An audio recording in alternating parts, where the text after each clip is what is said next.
Divers and water lovers, what is something you've found while underwater that you can't explain or scared the heck out of you? Serious. While water skiing in the lake one time, Louisiana, when I flew off I landed like pretty much on top of an alligator. I kinda felt my leg hit him and we were like eye to eye when I gasped for air. Then he went under. The moments after that were the most terrifying moments of my life because I was so certain I'd feel him bite my foot any second and drag me under. I started screaming and couldn't stop until the boat was back to me. You don't realize how long 2-3 minutes is until you're alone in the open water. Never again for me. I was like 8-9 and snorkeling in Hawaii. I turned around in only a couple feet of water and a turtle rammed me full speed in the face. Scared the heck out of me and broke my goggles. Don't know what the heck it was doing. I was diving with some friends and found a fisherman's glove with a hand still inside it. We brought the glove to the local police and they told us that they hadn't received any kind of report of a guy with a missing hand. Now they have to file a report of a hand missing a body. Scuba diving down a ledge. Dim, a bit murky, doll's head lodged on the ledge. Face made me scream into my regulator. I was diving in Thailand and we were at a site diving where there were 2 steep hills underwater full of rock formations, coral etc. Between these 2 areas was a sandy bottom with scattered rocks ranging between the 1-5 meters across, all full of holes and full of life. We were swimming from one hill to the next and inspecting these rocks along the way. I was swimming along one large one when I get whacked in the side of my stomach very hard. It startled the crap out of me and I quickly back off. The dive instructor noticed and came over and we inspected what happened. That's when we saw a gigantic moray eel. I'm later told it was a giant moray. He was absolutely massive. Never seen one so big. Was easily a couple meters in length and was probably as wide as my head. We assume I had passed too close without noticing and he attacked. He hit my BCD and luckily didn't persist. I was diving a spearfishing spot about 30 miles offshore. I was 60 feet underwater. There I was swimming along when I noticed them a school of mahi-mahi. There were about 30 maybe 40 of them. These fish were all between 2 and 5 feet long. They were so beautiful with their sides flashing all different colors. That's when I felt a tug on my leg. I looked down at my legs to see a 12 tiger shark pulling on my dive fin and taking me along for the ride. In a second he had ripped the fin off my foot. The shark then swam away but kept circling just at visual range. I think he was still curious about how I tasted. I kept an eye on him the whole time I was swimming back to the boat. Scariest moment I have ever had in the water. I was diving off the Florence coast with some friends and we found a body on the ocean floor in the creepiest condition possible. He was a surfer who'd gone missing a few days prior, so he wore a wetsuit with his legs, arms, and head exposed. Crabs had eaten the flesh from his exposed bits, so basically he was a torso with a skull and skeletal limbs. The creepiest dive of my life though. 2 buddies of mine and I were on a night dive in the Puget Sound hunting prawns. It was about 1 AM and we're a good 100 feet deep. The pitchiest black you could imagine. We used to do this thing on night dives where we'd get in a circle, turn off our lights, then stir up the water and watch the bioluminescence float around us like floating stars in a black watery space. Beautiful. Only this one time we turn off our lights, stir up the water, and the water glows just enough to reveal a 4th person sitting in our circle. We were at a dive resort so it wasn't so odd to see another diver, only it was 1 AM. We'd seen no one else prepping a dive at the dock. He was also alone, which was odd considering the dangerous conditions of a night dive in those waters, and he had no fins or gloves. I don't know how he swam so well without fins or didn't get hypothermia without boots or gloves. We wore dress suits because it was so cold, but this dude was in a wetsuit with exposed skin and we thought we saw a giant gash in one of the legs. So the 3 of us all notice him and we're too freaking scared to move. I can hear my buddies panting in their legs, and the guy just smiles and waves, then swims away. That was 100 times creepier than skeleton dude. Whenever you think you're alone and someone just shows up, like in an alley at night, it's weird as frick. 100 feet underwater at night is terrifying. I like kayaking when I get the chance, but one day, in a lake up in Glacier Nation Park, Montana, I saw a small boat, a little, vintage looking, tiny motorboat. The little tiny mini speedboats you always see in 70s movies set in Miami or something, just a few feet underwater, perfectly preserved. I could reach down and touch it. There was no signs of damage, no signs of why it sunk. It was strangely eerie. I had to leave because for some reason it just freaked me out. The idea that something could sit inches from the air but still submerge for years. Probably. It made me so uncomfortable and I don't know why. I was diving in Bermuda, 85 feet down. Coming out of the wheelhouse of an old fishing boat, I felt something start tapping my hand. Turned my head with thoughts of all kinds of horrible terrifying sea creatures reaching out to grab my hand and see a tiny little fish flinging itself into my hand and waving its fins at me as if to say get out of my house, go on scram. That was when I discovered you could laugh through a regulator.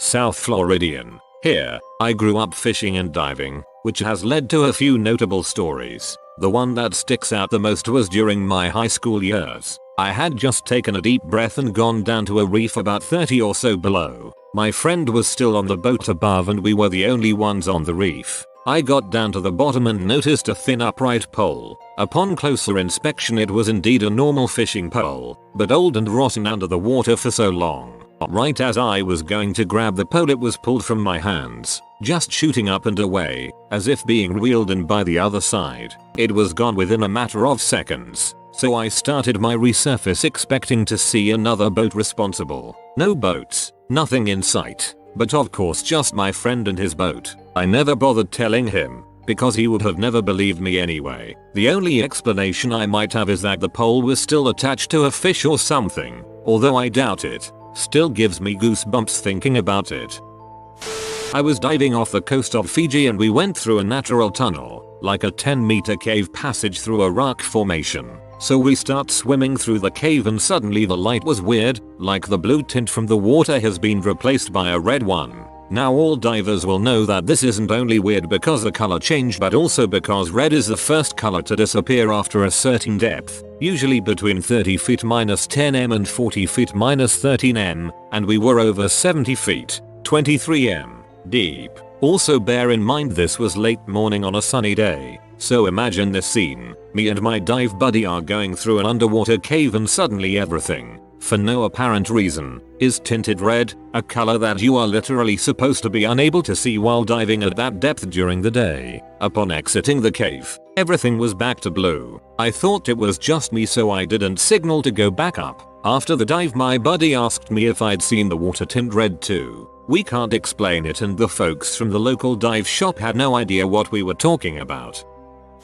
Scuba diver here. Once I was going along a common route between two underwater waypoints when I found a small shiny object on the sand. I recognized it as part of the assembly which fits on top of the air tank and connects to the breathing regulator. Now this is something you can't breathe without, so it creeped the heck out of me to think about the story of how such a crucial item ended up there.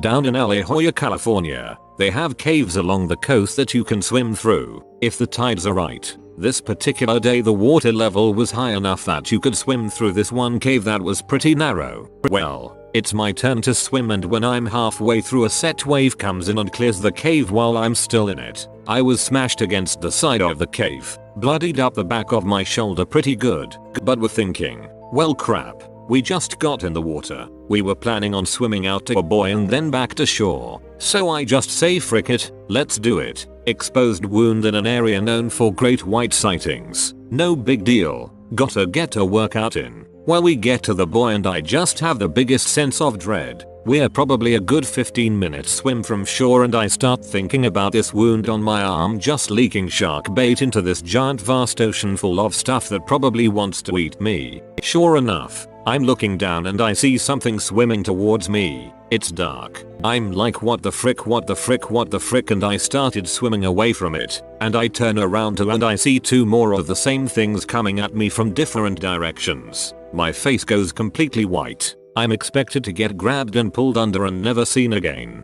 Nothing happens. My friends can see the look on my face and they're asking me what happened. We all decide to swim in together. My friends were all better swimmers than me, but on that day I beat them all back to the shore easily. I'm practically kissing the sand when I finally made it to the shore and this old man comes up to me and says, "You shouldn't be swimming with that cut on your arm. You're attracting sharks. You don't have to swim faster than the shark, just faster than the guy next to you."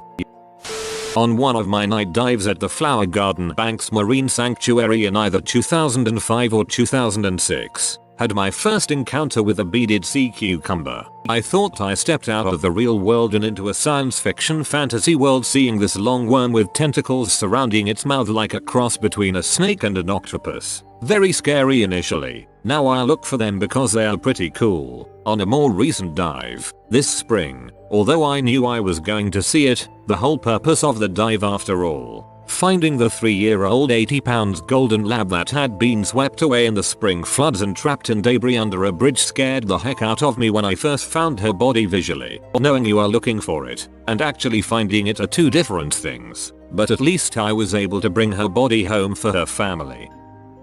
I grew up diving, as my family owned a dive shop. I've dove all over the globe, but the thing that creeped me out most happened on my local lake. I was about 10 and had taken our ski boat from the dock to a secluded cove to look for an abandoned cemetery. The lake was created by TVA in the 30s and displaced an entire town, leaving several places like this lost in the trees with no access. When I got onto the shore, I found a blanket with all the edges tied together to make a bundle. I didn't open it, but did some exploratory poking. There was obviously a cinder block in there, and the rest was just squishy. After a particularly vigorous poke, blood started seeping through the blanket. I hauled my little ass back to the boat and never looked back. Decades later, I still think about that and wonder what was in there. Well, I definitely don't love water, but here's mine. Was down by the beach. Was around 13. My brothers and I went down there to play a lot around then. There's a seagull. They're pretty common around there. Flies down to the water to grab a tasty fish. Well, it must have misjudged the size, because whatever it was grabbed the seagull and dragged it underwater. Dunno what it was, but I didn't want to play in the same water as it.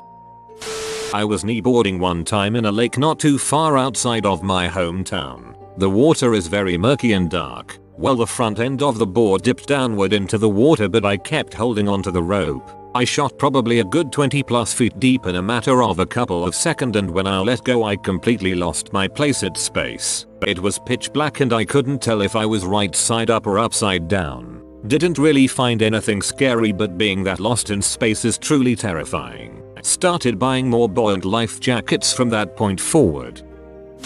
Was doing a drift dive down in Mexico. Saw a very large grouper off in the distance. Let myself drift towards it. I soon realized it was far bigger than I had thought and I was putting myself in danger. Possibly, this thing could have taken me down too far or damaged my gear or knocked me out. I've seen videos of these things eating 4-foot sharks, and this bad boy was bigger than the ones in the videos. I was a bit shaken after that dive. I was snorkeling in the Caribbean and I got separated from the rest of the group. We had been sticking close to the shore to look at the small fish and things, touristy stuff. I stayed behind to look at a small school of fish, and when I looked up they were all way ahead of me. To catch up, I took a shortcut across deep water. I was swimming along for a while, not seeing any fish or anything, when I just saw a murky outline in the distance. You know, when you're looking at something underwater from a distance and it's just a shape, like that. But it was huge, easily bigger than me, just slowly swimming parallel with me. I didn't take the time to investigate it closer and just swam to shore as fast as I could. Still gives me chills when I think about it. Went snorkeling off the coast of Mozambique near an island when a dugong swam right under me. It was massive. I literally peed myself. Diving in Palau once and we're at about 100 featuring. There's a wall on one side of us, and then the ocean just drops as far as the eye can see on the other side. A tiger shark pulled up next to us and just started swimming next to me like I'm his dive buddy or something. At first I didn't care, but after a few minutes I started to feel uncomfortable. We kept looking at each other, and he was a good 6 foot if not a bit more. After a few minutes a school of yellowfin tuna appeared near us, and all of a sudden that shark decided he wanted one, and just dive bombed out, cut one of those tuna in half. In a split second a couple more sharks appeared and cleaned up the rest, and they all swam off quietly, like you do. Made me realize how lightning fast those things are, and absolutely badass. Okay, here's a fun one. Made me feel like a bee at the time, but now I look back and laugh. Snorkeling on the Gulf side of Mexico, just after high school. Had set up a day beach, Good location. Water dropped to about 20 feet deep just a short distance offshore. Things are going well. We're seeing just hundreds of fish. Small school of puffers. Didn't even know they schooled, which scared a few people. So at one point, I'm just swimming back up to the shallow beach and turn around to swim backward when I see, I don't know, 6-12 of these small fish, white bodies with yellow fins, right off the end of my flippers, swimming hard, like, chasing me. Moments later I'm scrambling up on the sand like a shark is right on my ass. Did that whole look around to see if anyone noticed me being a full thing. In retrospect, they probably liked the current I was generating with the flippers or something. I know they weren't dangerous. There's just something truly frightening about so much smaller than yourself being aggressive or chasing you. Snorkel in the Great Barrier Reef. When it was time to get back on the boat, the underwater photographer grabbed my attention by pointing down. I looked down and there was this big shark just holding pattern on the bottom. Needless to say, I climbed to the boat rather quickly. Surfing off the west coast of Vancouver Island. Sitting there waiting for waves when this big dark shape slithered underneath me and my board. I quickly went to a kneeling position on my board with an audible holy crap balls. Moments later the friendliest face poked up out of the water in front of me. A big curious seal. Curse you, seal. You scared the pee out of me that day. Divers in one area of Honduras took to feeding an eel. It was a big ass moray eel, and it got to like divers because they always gave it food. One day I was on a dive and nobody gave it food, and the dive master didn't really mention it. Next thing you know, this tame moray eel is swimming furiously after a half dozen divers, and they are scared as crap. I hovered about 20 feet above them and watched the mayhem unfold. These people all thought they were going to die, but really that 6-foot moray eel with razor sharp teeth only wanted his doggy snacks. It was my first deep wreck dive, and I was venturing in the hold of a sunken fishing trawler. At the bottom of the dark hold, I found a full-size skeleton. My wife and dive buddy freaked out and swam straight into the wall. She dropped her dive light, which settled 20 feet below between the skeleton's legs. I dove down alone to get it, because scuba gear is expensive. Up close, that skeleton was an obvious plant. So I'm in Cancun, Mexico with my host family, exchange student. There's this hotel that's surrounded by a river thingy that you snorkel in. I can't sink, lol thanks, body fat, so I don't have a life jacket. I'm about a mile off swimming into the river when I see something interesting at the bottom. I struggle downwards. The water was maybe 9-12 feet deep, and I see it's a conch shell. What a perfect present for my younger host sister. It's her birthday today and she's love it. I keep trying to swim to the bottom, only to get pulled back up, over and over by my own mass. It's been 30 minutes and I have a headache. I'm not going to give up that easily. I managed to get a hand on the shell and pull it toward me. Victory. I have a sudden sharp pain on my stomach. I drop the shell in surprise, and I see a little blood coming out of a new wound. I swim to land and investigate the mark on the shore. The wound was bizarre, shallow but in a shape that looks like the bite from human molars. I've been pinched by crabs plenty of times, and this looked nothing like a crab pinch. Didn't feel like one either. I couldn't figure out what was living in that shell. I scoured the internet and my zoology textbook, but nothing matched my bite marks. To this day, I still don't know what bit me. You have been visited by the Be Humble, Be Stay Humble and Believe in Yourself. If you are new to the channel, you can subscribe. I publish new videos every day. Until then, check out another video, or don't. Either way, have a great day you magnificent people.